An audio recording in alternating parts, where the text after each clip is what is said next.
네, 안녕하세요. 반갑습니다. 유튜브의 전기부숙입니다. 자, 이번 시간에는 고압, 특고압 전기 설비에 대해서 배워보도록 하겠습니다. 자, 첫 번째 개념, 가공 접지선이 됩니다. 자, 어려운 게 아닙니다. 이 가공 접지선이라고 하는 건 무엇이냐면요. 자, 우리는 변압기는 반드시 접지를 해줘야 돼요. 맞죠? 자, 지금 변압기가 접지되어 있습니다. 이거를 뭐라고 한다? 가공 접지선이라고 정의를 합니다. 자, 그런데, 자, 지금과 같이 이 변압기를 바로 땅에다가 박을 수가 있겠죠. 이러면 좋을 텐데 박으려고 봤더니 요 땅 상태가 안 좋은 거야. 요 토양의 상태가 안 좋은 거야. 그래서 여기다가 시설하는 게 아니라 조금 옆에다가 시설을 하겠다라는 겁니다. 이렇게 말이죠. 그래서 토지 상황이 불리한 경우에는요, 이 접지를 어디다가 할 수가 있다. 옆쪽에다가 할 수가 있다는 거예요. 왜? 여기 상태가 안 좋으니까. 그런데 한없이 옆쪽으로 갈 수는 없고 범위가 정해져 있습니다. 자, 그러니까 200m 안쪽으로 옆으로 시설할 수가 있다라는 거죠. 그럼 시험 문제 200m가 나오게 될 겁니다. 가공 접지선을 이렇게 박으려고 하는데 토지 상황이 불리한 관계로 몇 미터까지 이격해서 접지를 할 수 있는가? 몇 미터요? 200m가 됩니다. 자, 그러면 이 가공 접지선의 굵기도 시험 문제 나오는데요. 자, 이 친구의 굵기는 얼마냐면은 자, 4mm가 됩니다. 굵기는 4mm가 됩니다. 반드시 여러분들 기억을 해 두셔야 됩니다. 자, 그런데 자, 우리가 토지 상황이 불리해가지고 분명히 옆으로 뛰어났어요. 그럼에도 불구하고 해결이 안 될 수도 있다라는 거예요. 그럴 땐 어떻게 해야 된다? 자, 이러한 가공 접지선이 힘을 모으는 겁니다. 힘을 모아서 가공 공동지선이라는 놈을 만들어주면 돼요. 그럼 가공 공동지선에 대해서 한번 알아보도록 하겠습니다. 자, 그래서 가공 공동지선의 합동 접지입니다. 자, 어떻게 해야 된다 했어요? 힘을 모은다고 했어요. 그래서 변압기 친구들을 제가 힘을 모아야 되니까 혼자가 아닌 이렇게 3명을 가지고 왔습니다. 그럼 이 3개가 합동 접지를 해야 돼요. 자, 어떻게 하면 합동 접지할 수 있을까요? 자, 지금은 분명히 단독으로 접지가 되어 있는데 합동 접지를 하기 위해서 자, 이렇게 하나를 시설해 줍니다. 그리고 각각을 여기에다가 어떻게 해주면 돼요? 자, 이 선에다가 연결을 시켜주면 어떻게 돼요? 이제 합동 접지가 된 거죠. 그러면 이때 이 빨간색의 이름을 뭐라고 할까요? 이 빨간색의 이름을 가공 공동지선이라고 부르게 됩니다. 자, 놀랍게도 이 가공 공동지선의 굵기는 몇 밀리미터일까요? 자, 방금 제가 가공 접지선의 굵기 뭐라 했어요? 자, 여러분들 멍 때리지 마시고요. 뭐라 했어요? 4mm라 했습니다. 자, 가공 공동지선의 굵기 역시도 4mm가 됩니다. 자, 그럼 이 친구는 접지 공사를 어떻게 할까요? 자, 분명히 아까 가공 접지선은 200m 띄운다 했어요. 200m 띄운다 했어요. 이 200m 잘 기억하세요. 자, 얘네들은 여러 개예요. 200m를 띄운다고 했는데 이 변압기에서 다음 변압기로 몇 미터를 띄우겠어요? 200m를 띄우는 거예요. 개념이 같아요. 맞죠? 이 변압기에서 다음 변압기까지 몇 미터? 200m를 띄어서 어떻게 해준다? 접지를 해준다라는 얘기예요. 그 말은 자, 우리가 원으로 생각할 수가 있다는 얘기예요. 그게 무슨 말이나? 자, 제가 원을 그릴 겁니다. 자, 이러한 원을 그릴 수가 있어요. 자, 그래서 이 가운데 변압기를 중심으로 하는 지름 몇 미터? 400m에 지름 400m의 이내의 지역에 접지 공사를 한다라는 거예요. 별로 안 어렵죠? 자, 반드시 기억을 하세요. 뭐라고요? 네, 그래서 강의 노트에는 이렇게 이쁘게 그려져 있을 겁니다. 보시면 아시겠지만 지름이 몇 미터라고요? 지름이 400m다. 여러분들 반드시 기억해 주세요. 또 저항을 묻는 경우가 있습니다. 이 친구가 이제 단독 저항인 경우가 있어요. 단독 저항의 값은 얼마인가? 자, 말 그대로 이 단독 저항이라고 하는 것은 여러분들 지금 공동지선으로 합쳤잖아요. 그게 아니라 이 합친 게 아니라 얘네들 각자의 단독적으로 떨어졌을 때, 그러니까 이 가공 공동지선이 없을 때 각각의 단독 저항을 묻습니다. 몇 옴이다? 바로 300옴이 됩니다. 반드시 기억을 해주시고요. 자, 그리고 합성 접지 저항을 문제에서 물어봅니다. 합성 접지 저항 값을 물어보는데, 자, 이건 접지 저항의 크기를 물어보는 것이 아니라 우리가 합성 접지 저항을 구할 때 몇 킬로 기준으로 구해야 되냐. 자, 그러니까 지금 여러 개가 있잖아요. 여러 개가 있기 때문에 뭐 기준을 잡는다는 거예요. 그러니까 1000m 이내에 있는 접지 저항 값들을 합성한 값으로 규정을 짓는다. 뭐 이런 말이 있어요. 그러니까 자, 얘네들의 기준은 뭐예요? 1000m야. 다른 말로 하면 자, 1km가 됩니다. 자, 여기서 중요한 것은요. 지름 1000m입니다. 뭐라고요? 지름 1000m. 자, 그러니까 지름 1000m 안에 있는 접지 저항 값들을 어떻게 한다? 다 합성하는 거죠. 그래서 합성 접지 저항을 구한다라는 거예요. 오케이. 자, 그러면 얘랑 헷갈리는 게 뭐겠어요? 좀 전에 했죠. 접지공사를 어떻게 한다 했어? 접지공사. 접지공사는요. 지름 400m 안쪽에 있는 것들을 어떻게 한다? 접지를 한다 했어요. 자, 그럼 요 두 개를 반드시 구별하셔야 되는데 문제를 통해 한번 구별해 볼게요. 자, 두 개 정지하시고 여러분들 풀어보세요. 정지하셨죠? 자, 첫 번째 문제입니다. 가공 공동지선과 대지 간의 합성 전기 저항 값은, 자, 우리가 전기 저항 값을 구해야 되는데, 자, 단독으로 하면 300ohm이지만 합성 전기 저항 값을 구하고 싶다고요. 그러면은 너무 많잖아. 그러니까 기준을 잡아야 된다고. 그 기준이 뭐다? 지름 1000m라고요. 그래서 이 합성 전기 저항 값을 구하기 위해서 몇 미터를 지름하는 지역마다 규정하는 접지 저항 값을 가지는 것으로 해야 되는가? 몇 미터예요? 자, 여기서는 1000m가 됩니다. 맞죠?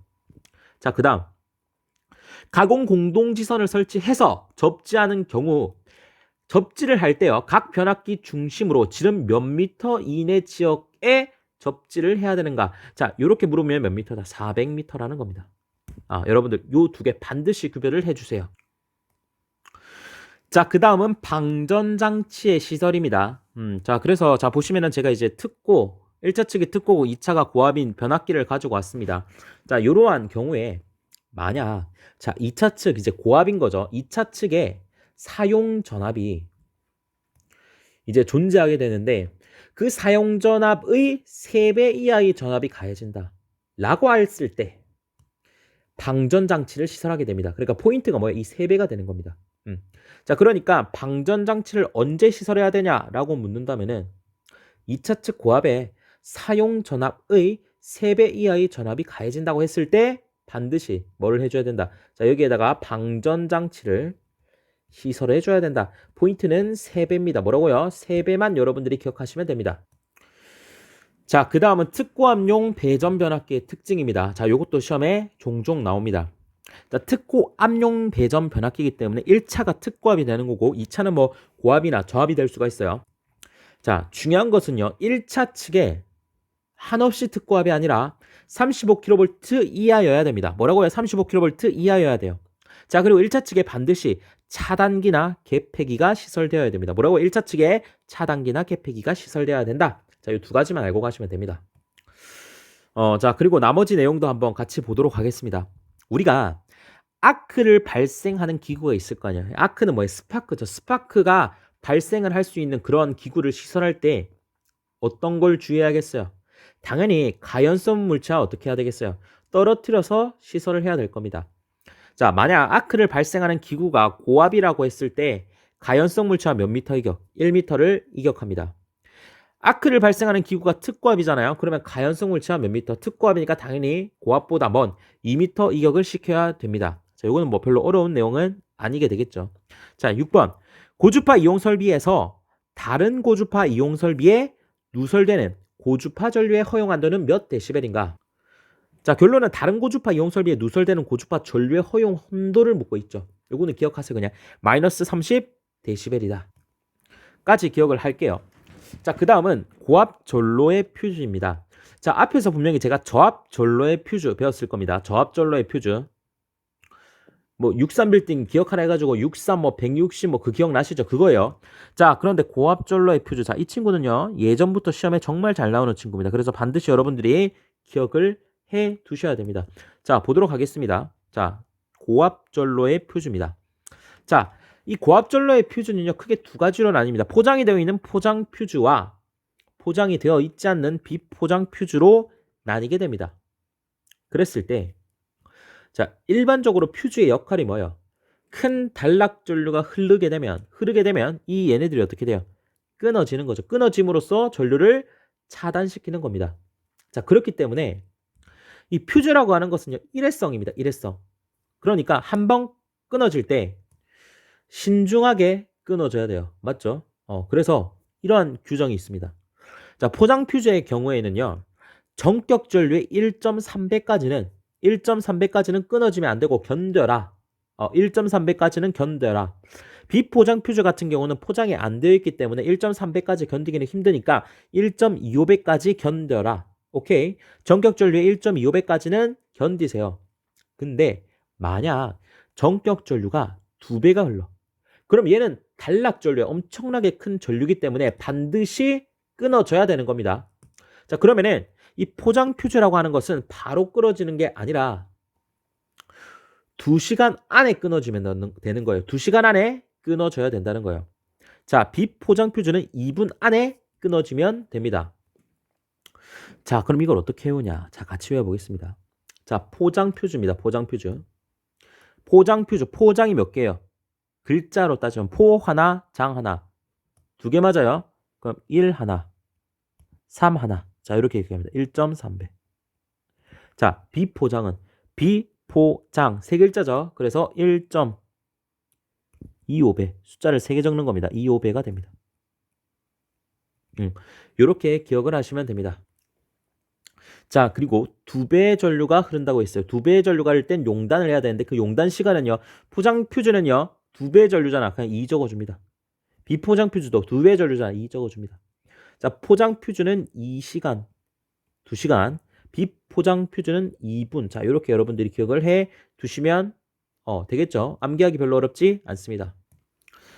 네, 그 다음은 기계기구의 시설입니다. 쉽게 말해서 이제 고압, 특고압 기계기구를 시설하려고 하는데 지표상 몇 미터 높이까지 시설을 해야 되는가 뭐 이런 거에 대한 규정입니다.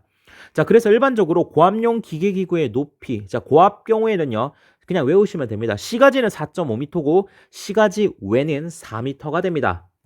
그러니까 사람 많은 장소에는 4.5m고요. 사람 없는 장소에는 4m가 됩니다. 사실 요거는 시험에 자주 나오진 않아요. 중요한 건 뭐다? 특고압 기계기구의 높이가 됩니다. 자, 특고압 기계기구의 높이는 어떻게 되냐면요. 일단 35kV보다 작게 되면은 5m가 됩니다. 자, 그리고 35kV 초과 160kV 이하가 되면은요, 6m가 됩니다. 자, 160kV를 넘게 되면은 6에다가 알파 값이 더해져야 되는데 6은 짝수니까 0.12n이 됩니다. 자, 여러분들 또 어려워 보이지만 여러분들 공부했던 겁니다. 전선로 파트에서 가공전선 특고압 가공전선로의 높이가 뭐예요? 딱 요거랑 똑같습니다. 그래서 그대로 여러분들이 기억을 해 주시면 됩니다. 자, 그래서 6 더하기 0.12. 그래서 이 지표상의 높이가 어떻게 된다? 자, 이렇게 된다는 거예요. 특고압 기계 기구의 높이 같은 경우는요. 강사님, 그럼 A 더하기 B는 뭔가요? 라고 물으시는데, 자, 이 특고 기계 기구에 울타리를 설치할 때가 있을 거예요. 맞죠? 울타리를 설치할 때가 있어요. 그럴 때 A 플러스 B 조건을 적용을 해야 됩니다. 자, 그게 무슨 말이다? 자, 우리가 특고압 기계 기구를 이렇게 설치를 했습니다. 그리고 울타리를 설치를 했어요. 자, 여기서 이 빨간색이 울타리가 됩니다. 자, 그래서 울타리의 높이를 우리가 B라고 할 거예요. 그리고 이 특고압 기계 기구와 울타리 사이의 이격거리를 뭐라고 할 거예요? A라고 할게요. 그래서 A 더하기 B가 뭐가 된다? 이 값이 된다는 거예요. 자, 이때 중요한 것은요. B가 반드시 뭐가 돼야 돼요? 2보다는 커야 됩니다. 2m보다는 커야 돼요. 왜? 막말로 A 더하기 B가 예를 들어서 5m잖아요. 그러면은 A 5 주고 B 0 주면 되잖아요. 근데 B에 0 주면 어떻게 돼요? 울타리가 없어져 버리잖아. 얘가 아예 없어져 버리잖아요. 그럼 말이 돼, 안 돼요?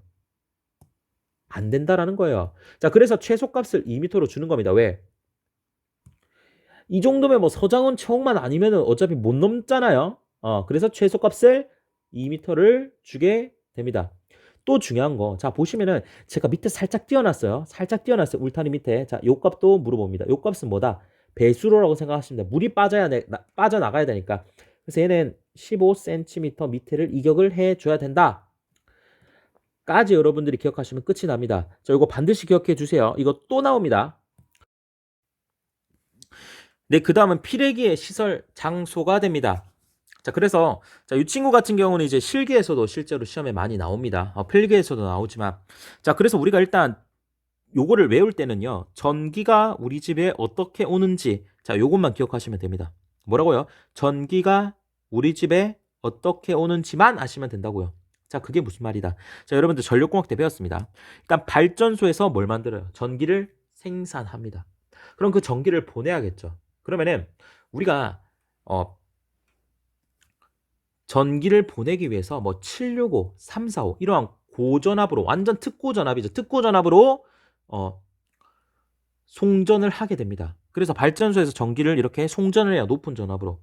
자, 그럼 변전소에서 이 특고 전압을 다시 한번 전압을 낮춰주는 거죠. 한 번 더 낮춰줍니다. 그래서 그래서 뭐 정확하게는 뭐 송전 변전소, 배전 변전소 이런 게 있는데 하여튼 이건 배전 변전소라고 생각하시면 됩니다.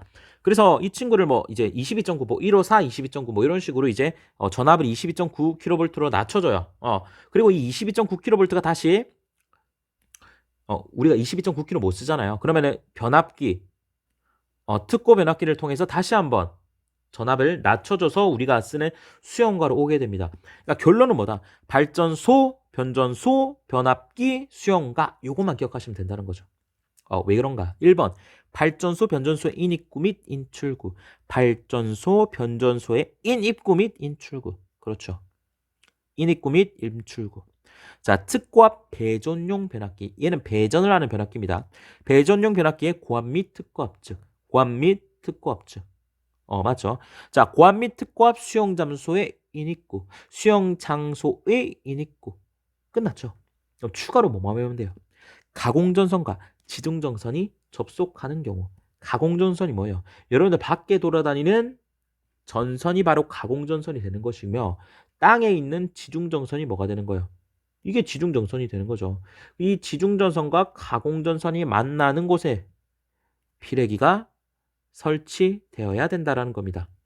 그래서 제가 별표를 표시한 게 전부 다 피레기라는 거 다시 한번 말씀을 드리면서 자, 마지막으로 이제 피레기 접지 저항에 대해서 배워보도록 하겠습니다. 피레기 접지 저항은 무조건 10옴 이하가 되어야 돼요. 뭐라고요? 10옴 이하가 돼야. 근데 문제에서 전용의 것이라는 말이 나옵니다. 뭐라고요? 전용의 것이라는 말이 나오면은 뭐가 된다? 30옴 이하다. 자, 요거까지 가지고 가시면 되겠습니다. 자, 마지막으로 변압기 중성점 접지에 대해서 알아보도록 하겠습니다. 자, 요거는요, 제가 설명을 드린 내용이에요. 네, 바로 총책 접지 도체 편에서 제가 고장 시 흐르는 전류 안전하게 통과라는 항목에서 자, 중성점 접지가 있습니다. 중성점 접지. 그랬을 때 제가 뭐라고 말씀드렸냐면은 자, 기본적으로는 16제곱밀리미터인데 자, 7kV 이하의 전로 또는 25kV 이하 중성성 다중접지 즉 22.9kV에서는 굵기를 어떻게 한다? 6제곱밀리미터 이상으로 한다라고 설명을 이미 드린 내용입니다. 다시 한번 설명을 해드립니다. 자, 변압기 중성점 접지입니다. 자, 이 변압기 중성점 접지를 하는 이유는요. 자, 변압기가 2차가 저압인 경우에 고압 저압 혼촉 방지를 위해서 자, 고압 저압 혼촉이 되게 되면 어떻게 돼요? 고압 저압이 만나게 되면 어떻게 돼요? 저압 측 전위가 당연히 높아질 겁니다. 그것을 방지하기 위해서 중성점 접지를 하는 거예요. 자, 그러면은 여기서 포인트는요. 2차가 저압입니다. 2차가 저압이에요. 맞죠? 그러면은 1차는 특고압 아닌 고압이 되겠죠. 그렇잖아요. 자, 2차가 저압이기 때문에 경우의 수가 두 가지가 나옵니다. 1차가 특고거나 1차가 고압이거나 이제 두 가지 경우가 나옵니다. 자, 이랬을 때 접지 도체 굵기가 시험에 나오는데 자, 1차가 특고고 2차가 저압이면요. 접지 굵기가 당연히 위험하니까 굵어야겠죠.